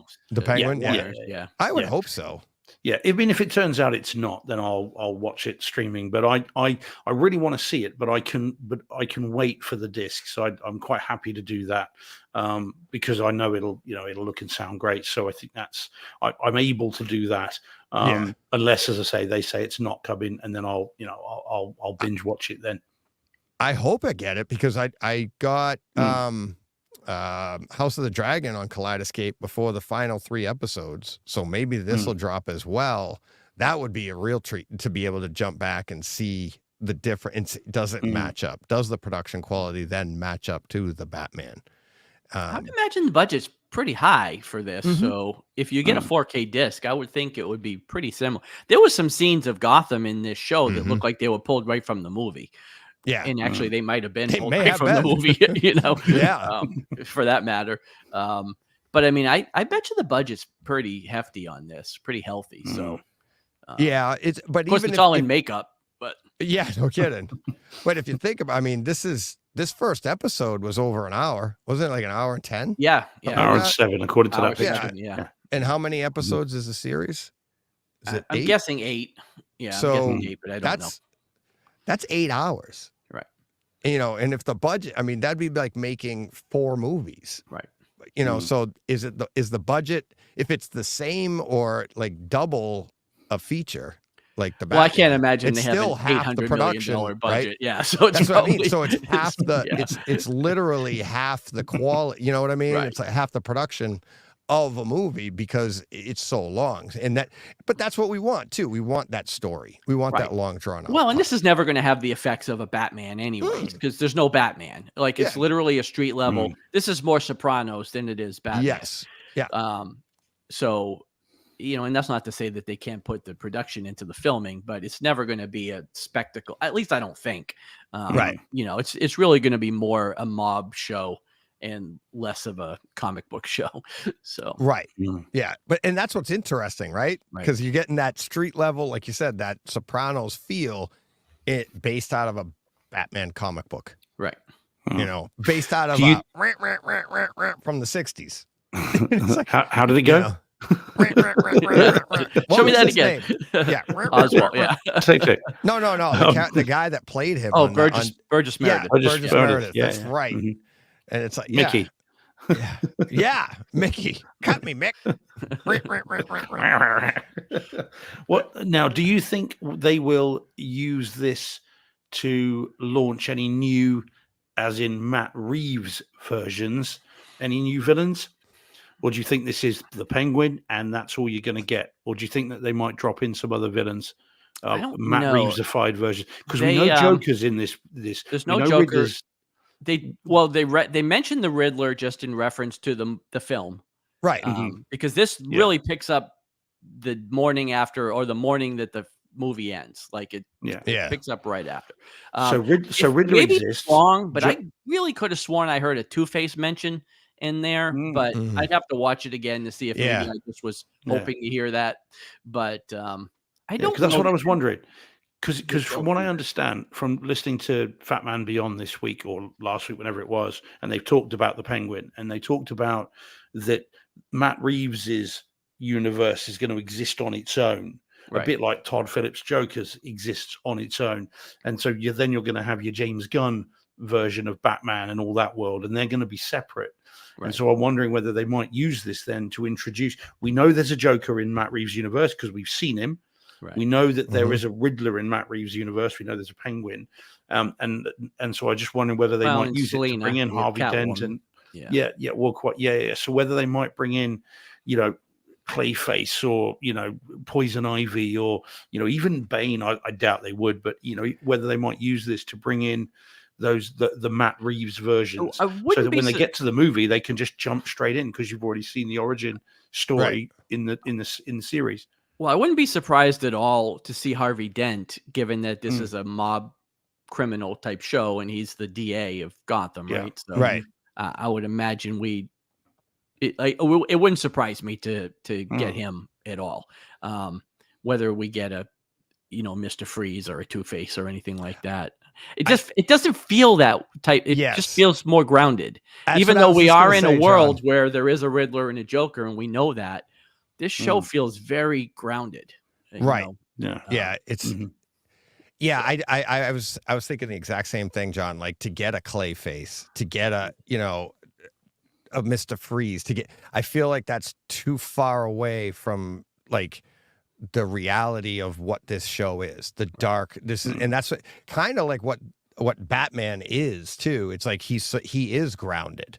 He's a human, like kind of like Iron Man. Like, he has no superpowers. He just takes his money and he wills himself into these situations and to be able to handle them. And you look at it and go, maybe that could happen, because everything's a grappling hook, or everything's I can swing. I can't take a beating, so I'll design a suit that can. So it gives you that sense of reality. And now Matt Reeves, I'm talking the comic here. Now, Matt Reeves has taken that to this level, and kind of what Nolan did as well in his series. And even with Bane, it was like kind of in a reality, but it's like, I maybe we could get a Two-Face, because that could be set in really kind of like what they did with with Nolan did with that one. You can that can happen to somebody in that way. But yeah, to do a Mr. Freeze, maybe you could do that, but like a Clayface where it's all like supernatural stuff, I don't feel like this universe would go there. In the early rumors for Batman 2 is Court of Owls, which again, I know a lot of people don't read the comics, so they won't be familiar. But again, they're not the flashy villains, it's like an underground secret society. Again, that would play right into this whole underworld theme. So I wouldn't be surprised to see Oswald here stumbling into the Court of Owls before this series ends. But again, there's no confirmation that that's what we're getting in the second movie, but that's kind of what the word on the comic book street is. So, which would be interesting, because again, we've never seen that. We've never seen them in a movie. We've seen the Joker a million times. We've seen the Riddler and the Penguin. So Court of Owls would be pretty cool. Yeah. Although they did that in Gotham, didn't they? Not that long ago. So it's been done quite recently. Oh, did they? I didn't. Yeah. I didn't finish. I didn't finish Gotham. I didn't watch the last 2 seasons of it. I've got them all, and I've got the last series on Blu-ray, and I haven't watched it. Okay, I kind of gave up. When he finally turns up. So Batman finally turns up, and that's the one we have. Well, I gave up when he was a teenager running around with like the makeshift Batman suit. I was like, I'm done. There's a time jump for the last series, I think, and then so he's fully fledged. But I haven't watched it. Okay, so then we have seen the Court of Owls. So so I don't know. I mean, personally, I know we've seen the Joker a million times, but Barry Keoghan's version of it was so creepy and off the wall. I mean, I'll happily see that again. I don't mind. Give me the Joker one more time. We've got Joker 2, a couple of weeks' time. I don't mind a Joker 3. I mean, he was so good in that deleted scene. Off the wall, and doing something that we haven't seen before in terms of a really disfigured Joker on screen. Right. Anyway, I know the comics he cut his own face off, didn't he? But in the New 52. Am I New right? 52. Yeah, he cut his face off. Yeah. See, look at that. Look at my lack of I knowledge. know. Look at you. Yeah. Thanks. I didn't Cheers, even know you Kevin knew what Smith. a New 52 was. Yeah, thanks, Kevin exactly. Smith. Actually, they do reference it okay. in Big Bang Theory. Oh, That's did when Amy tries to learn comics, and then she spends the whole day trying to figure it out. And she's like, in the New 52, and Sheldon's like, I'm done with that. I don't know. And she just throws the book. Like, she's got the whole like thing. It's great. But so Barry Cohen disfigured in that way, you know, really kind of disfigured with just such an interesting portrayal of it. I would love to see that. But again, I appreciate, you know, it has been done a million times. But there we go. Yeah, but maybe it could be done again and bring more away. I mean, it just bring a reality too, because that's another part that gets into your like Da Vinci Code stuff and the underworld part, you know, where you're like, oh wait, there's this whole underworld. It's like, and we all want to be like, yeah, that's part, you know, that's really going on. That's what those are all the people Steve's defending. Allegedly. Allegedly. No, you are defending them. They're I'm doing They're allegedly guilty. right. Indeed. I've never represented the Joker. Not yet. Allegedly. I've got some clients that might be crazier than the Joker, but other than that, it's all right. Yeah. We got time for one more, Steve. Which one would you like? Which one will take us to the end? Let's have that one there. Yeah, that you've just put your cursor over there on the right. That one. There we go. Yeah, this please. one? Yeah. Nice. Oh yeah. Yeah. Oh, you're excited about it. I am too. I haven't seen this one, but I do like the cover art. I like the idea and your enthusiasm. So let's stop teasing the listeners. Moonfall 2. No, this is just to pull the rug from out under twice, you. I'm out. Yeah. So this is Den of Thieves, only on Blu-ray, so 1080p Blu-ray, but I do believe, what have I got in the comments on there? I'm trying to remember. Was this in? I think this is in DTS HD 5.1. I think it is. What have I put in there? I don't know. I'd have to pull it up. Gosh, yeah. Hang on. See. I think. Hang on. All right, I might be able to find it even more quickly. Let me see. Because I don't want to get it wrong. Because I'm going to talk at length about the audio, and I want to make sure. Den of Thieves, Blu-ray, DTS HD, Master Audio 5.1. Right. Steve George, September 21st, 2024, at 2:53 p.m. Nice. There you go. Your time. Yeah, exactly. Yeah. In case people think I'm just watching movies in the day. Now, what the hell? Yeah. Don't tell my boss. Don't tell my exactly. Yeah. Okay, this working from home thing, man. It's tough. Okay, so Den of Thieves. So this one then. So either of you seen this? No, that's why I'm excited to hear about it. I've heard of it, but I've never seen it. Yeah. Alrighty. So, okay. Well, pin back your ears, fellas. Deej, get your finger over the cha-ching button. Okay. Yeah. Brace yourself. Okay. The good news is it'll be cheap because it's a number of years old now. Okay. I can't remember what year it is, but it's getting on a bit now. Okay. So the reason I watched this again this week for the second time is because they've just announced the sequel, Den of Thieves 2 Pantera. Okay, so there's a sequel coming, and I thought, well, now's my chance to revisit this with Gerard Butler, as you can see there, who's put on some serious timber in this. Yeah, he is ginormous in this, and packed on all kinds of weight, and then turned that to muscle. And his character is called Big Nick, so that's why. All right, so Nick, in fact, funnily enough, on a YouTube video I watched earlier today, there was an interview about it, and he said.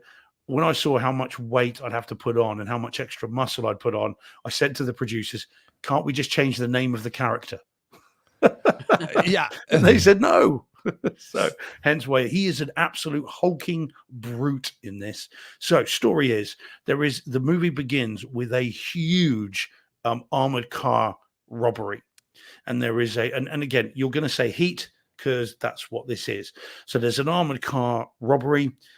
With some very, very proficient robbers, and they get away. But bizarrely, they take an armored car that has no money in it. But they take that's something John and I would do. Yeah. Well, whether it's accident or design, who can say? Yeah, but they take this, and then what happens is then in comes Big Nick, who is an LA sheriff. with his band of unorthodox police officers who then have to hunt down the bad guys. And there are various things that happen, and everything is not quite what it seems. So you've got a cop who's on the edge, who takes things too far, and who's trying to stop these very clever criminals in LA. Yeah, It's like a trailer. You should do the voiceover, Steve. Yeah, in a world. Yeah. Yeah. So this is, and it's Heat. It's a more modern version of Heat, but what it does have, the story's really good. I mean, Gerard Butler is really good in this. He is a hulking brute in it. He's horrible, as all the police are in these sorts of things. He's very, very unpleasant, but he is riveting and really good. And the bank robbers are just as nasty as well. And the story is genuinely very good. The movie is 2 hours and 20 minutes long. So it's epic in length. It's not one of your Gerard Butler kind of, straight to video schlock fests. It's actually trying to do proper story. And it's never less than enjoyable. I highly recommend it. The video, now it's 1080p, okay, but it was shot digitally. It looks as good as 1080p can look. It's razor sharp. I mean, you can get an idea from that picture. That's obviously the background there.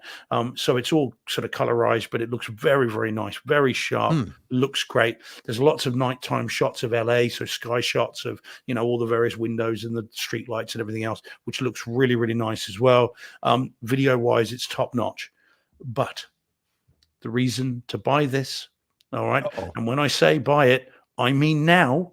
The reason to buy it is because this has an upmixed Neural-X soundtrack that is bananas. All right. Ooh. And now the thing begins, as I say, with this John. Banana. Yeah, it sounds like a minion. Bananas. Banana. And the opening robbery, the heist of this armored truck, takes place when the roads are quiet. And now the gunshots in this, did you know I'm a gunshot fan in movies? The guns in this, they've obviously taken the production weapons and gone, no, we don't know what those pops and those little bangs. We want every gun to sound like it's being fired from an aircraft carrier. Okay. And it honestly, when these things unload, it just goes bang, bang, bang, bang, bang. And so you get all that heft and the muscle of these guns, and they're fully automatic. And of course, you've got police cars pulling up, you've got sirens whipping around, and then they unload with the weapons. You've got the police firing M16s, you've got these ginormous flipping howitzer guns that they're firing back, and it just goes crazy. And not a single person gets hit. Oh no, peeps get killed in this. Good. Okay. Yeah. Reality. The bloods are spraying. Oh yeah. It's not 18. And so now, but what is very cool and what I really liked about it, you get all that chaos. Okay, so really, really good. But then when the shooting stops, bearing in mind the streets are pretty much empty, listen for the echo, because you can hear the gunshot echo right back to the back of the room, and it spreads out like that. It's a really cool thing. Sorry, I'll just use the E word, which is set off my speaker. So and so when you get that noise, that reverberation, and you can listen to it go back and back and back and back and back, it's really cool. And if you haven't got a surround sound kit, you miss it. But we have, and so we can. It's really good. So then the movie goes on, and then there's a ginormous firefight at the end, which is reminiscent of Heat, and is clearly supposed to be. And that goes crazy as well, with guns going off, with glass smashing, people running for their lives. There's screams. It is awesome. And again, I know I've already said that twice tonight, but I mean it with this as well. Yeah, Deej, you're going to love it. And this is one, as much as I can say with things like Rebel Ridge, you're going to love this, Deej. Again, you're going to be blown away. This is one in the old days, you'd have done a full show on this, because there's so much in it to go through. You are going to absolutely be blown away by it. Now, it's all complete nonsense. I mean, the police decide to open fire in a crowded area when they're on a traffic jam, and you're like, really? You're probably executing more people than you're saving there, but never mind. Right. So it's all nonsense, but I'm trying to really save good you. Nonsense. Shot him in the head. Yeah, well, it's the Man of Steel thing all over again. Look at me, I'm going to save humanity by wiping out billions. Yeah, You know, exactly. it's not quite Thanos, but it's not far off. Yeah. Well, it but gets it's back to speed. What do you do with a hostage? Shoot him. What? Yeah. So Shoot you the guys will hostage. really like this. I don't know, by the way, I don't know if it's on streaming anywhere. I don't know if it's on Netflix or Oh. Amazon. I'm not sure. But I would strongly recommend the Blu-ray because it'll be cheap. I don't know Looks how like much it's was it on on Prime. Kaleidoscope? Yeah. I think it was Oh, it's on Prime? $14.99. Yeah, because when I looked believe. I looked it up on Amazon. It's $9.99 for the Blu-ray, but it also man. said stream on Prime. So For Yeah. $10, get the Blu-ray if you can, obviously. But that is silly money for the quality of the movie. And again, you're getting a demo disc for $9.99 and a really good film. So I absolutely recommend this. I think you'll enjoy it. It has twists and turns. It's not just a by the numbers shoot 'em up movie. There are twists and turns in this. Everything isn't quite as it seems, but it's really well done. And again, it's 2 hours 20, so you get a lot of movie for your $9.99. right. Yeah. But Christian what a movie. Good guest. He did London Has Fallen as well. And Yeah, so hence he's worked with Gerard Butler before. Yeah. So, he's doing the sequel as well. The sequel trailer's out. So, you finish this and you can watch the trailer. Don't watch it before because it will give things away. Do not watch it before. Yeah. But it's Do you hear that, really John? good. Do not Yeah, watch it before. don't watch it before. Yeah. So it's very, very cool. And I really recommend this. It was a pleasure to revisit it. I'd forgotten how good it was. So Van Gool's saying Den of Thieves is on the TBS TNT app. So you might be able to catch it there. TNT, ASAP, PDQ. Yeah, no, those are as a VIP channels over. TBS is Turner Broadcasting or something like that. Yeah, Turner Broadcasting. Yeah. TNT. They're both Turner they're Network both Turner Television Networks, and television Turner networks. So Broadcasting. Yeah, or they used to be. He probably, I don't know if he still owns them anymore. But. yeah. But yeah, So So Google give it it. a go, guys. Yeah, you're gonna love this. You're gonna be very pleased with this. I'll be curious to see what you make of it. They put it to the top of your list, Deej. Oh wow! What just got dropped to 2 now? This just I went to the don't top. know. Boink, doink, it's like Legos. Doink, doink, doink, doink. Can't we just have them on a level like that? Well, All at the top, That's a long level list right up there. It's like side by side. reach one and take one down off the top of the shelf. There you go. Top shelf movie. That's what we got to call it. Well, those are very shelf. different kind of movies. Yeah. Well, Did you not call them those there? They were over No. here. A top shelf movie is not a movie we talk about on this show. oh. We could. Wow, The HDR was wow. amazing. Yeah, what does HDR stand for? Oh, I'm not sure it's high dynamic range. I think it might be a different acronym. Oh, yeah. Let's give it a go. Huge. No, let's not. Oh boy, how about the You got all audio hot in in it there, though, huh? Definitely could have used that Atmos. Wow. Yeah. And they never even ate the pizza that got delivered. He never fixed that sink.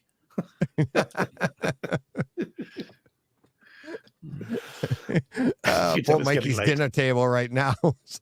Yeah. Why didn't they eat the pizza, Daddy? Why didn't they eat the pizza? Why did that man not fix the plumbing? Because it wasn't even broke.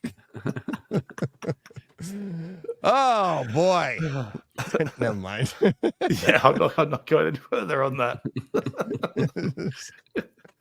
Oh boy. Yeah, here we go. So, Yes. Scruff's Kingman says movies behind the curtains at the local video store. yeah, exactly. So next week we'll be doing A Clockwork Orange, Cat People, Caligula. Red Shoe Diaries. Yeah. I was just saying, am I the only one that wants one of those now in Dolby Atmos with 4K? Yeah. I can't be the only one. No. No. Ugh. I'm not sure what's going to be in the surround sound speakers. But... The crew. Yeah. The crew. In the background, you can just hear them faintly going, ew. Yeah. Oh boy. Oh man. All right, we gotta get back on track here. Don't. Too many people. Too many. Where did they But all go? in all, good film. Well worth seeing. Back to all right, there we go. Back to Den of Thieves. Yep, Yeah, good yeah, film. yeah. That's what we were talking about. That's right. Yeah. So that's cool. It is cool. It's well worth Cool. well worth seeing. All right. Yeah. There we go. We'll wrap up on that before we go south, further south. Well, that's what she said. Oh, gee. Oh, you can tell Steve's getting punchy. It's late over there. Yeah, it's getting late. Yeah, it's very late over there. Steve's like, I can't say anything. Yeah, have to run everything across my brain twice before I Those say on it. oranges. All right. Steve. All right. Let's see. We're gonna take this down. I've lost my mind too. No, What's she that? didn't say it. No, sorry. Take this down. No, that's fine. yeah. We're moving on. Moving on. Keep on push and play. That's it, Steve. Bring us back. Keep on push and play. Good man. There we go. There we go. All right, another. We have one left for night. We got through pretty much everything today, right? Tonight we got through almost everything. Yeah, I've got one for next week. We can talk about. Yeah, you got one for next week. I got one in the queue as well already for next week. Great week. I can't wait. I actually I don't even remember what was the last one that I just said that I just bought. Batman. Oh, No, that I bought. I Thieves. bought two this Den of Thieves. episode. Den of Man from Thieves Uncle and Man Den of from And Thieves. Man from Uncle. So I got those two to try and watch this week. Top of your list. That top is that top shelf again, Steve. Here you go. Bringing it right back around. I've got 2 discs arriving from the US this week. One epic that I cannot wait to see, of a very new movie, which I've had to import because it's not out here yet. So that's coming hopefully tomorrow. So I'm going to have that for next week. I'm not going to spoil it. You guys will see it in advance, but we'll drop that on the unsuspecting public next week. And there's loads of stuff out here it's out here Monday, but there's stuff over the weekend. In a Violent Nature is finally hitting Blu-ray. We've got Inside Out 2, Kingdom of the Planet of the Apes on disc. And also, what else was it? Jordan told me about it. I've ordered it and I can't think what it was. Something else big. I've got a pretty big one coming for next week too. Big feature. Stop showing off, up, Steve.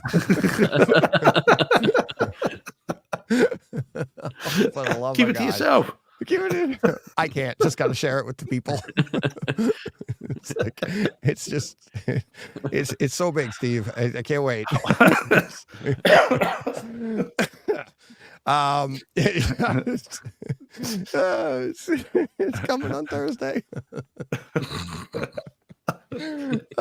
So it is. That's what you call staying power. Yeah, that's it. There you go. Oh, The Hitcher. Well done, Jordan. Good man. Yes, that's the one. The Hitcher. Oh, wow. Yeah. It's out Monday, but I'm hoping, because I pre-ordered it from a company that tends to shift and ship things early. Nearly said it. Tends to ship things early, so I might have it Saturday.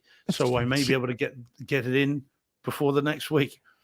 No drugs or alcohol were consumed during the filming of this episode. It's just fizzy water. I swear. That's fizzy with a pH. Yeah. So The Hitcher. The Hitcher, the new 4K. Yeah. I original love that camera movie. Negative. Yeah. It's been ages since I love that movie. Rutger Hauer. That's oh my god. Yeah. Jennifer Jason love Leigh. That movie. And, C. Thomas Howell. That was a staple of HBO back in the 80s. I say every night almost. Oh my god. It was, and the first time you saw it was terrifying. Yeah. Terrifying. It was like the I don't want to say the sequel to Duel, but it was similar. You know what I mean? That it was an advancement of it, because now it's a person, not a truck. Right.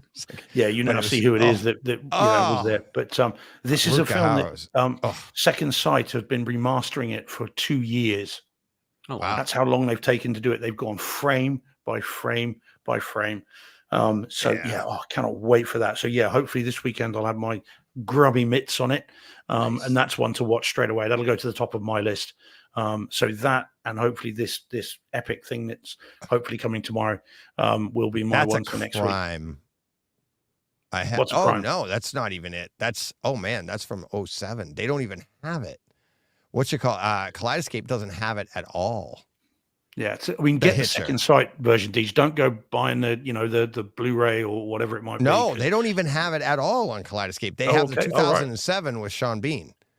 Right. Oh yeah, they don't have the original. Right. They don't have the original with Rutger Hauer. So I'll have to be getting that. Or I hopefully think it's it'll out pop over up there at the same. I hope it's out. I think it's out there at the same time. Mhm. I think it's all out hitting around the same time because it's a ginormous release. I mean, Second Sight Yeah. spent a fortune on Yeah. remastering and then marketing it. So yeah, I can't wait. It's such a good film, and I don't think I've seen it since the VHS days. So yeah, and I've seen it lots of times. But yeah, I can't wait to see that on. It'll be the biggest screen I've seen it on because I was too young to see that in the theaters. Yeah. All So of us. yeah, All of Yeah. us. Yeah. Mine was yeah, always because it on would have been a HBO. hard R, presumably, when it came HBO out. on like a 20-inch television.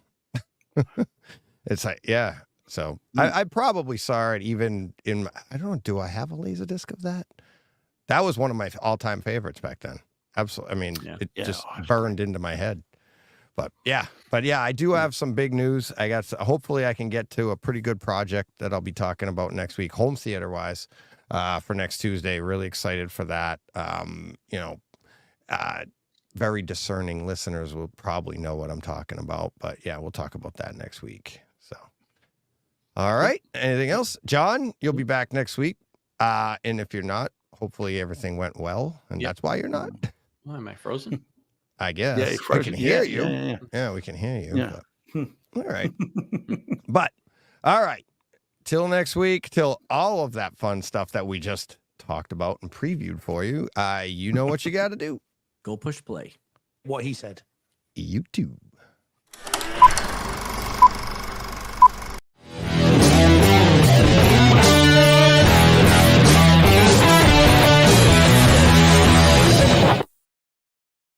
Hey, Fred. This has been a Hey Fred production with theme music by Jeff Bernhardt and Throne Vault Productions.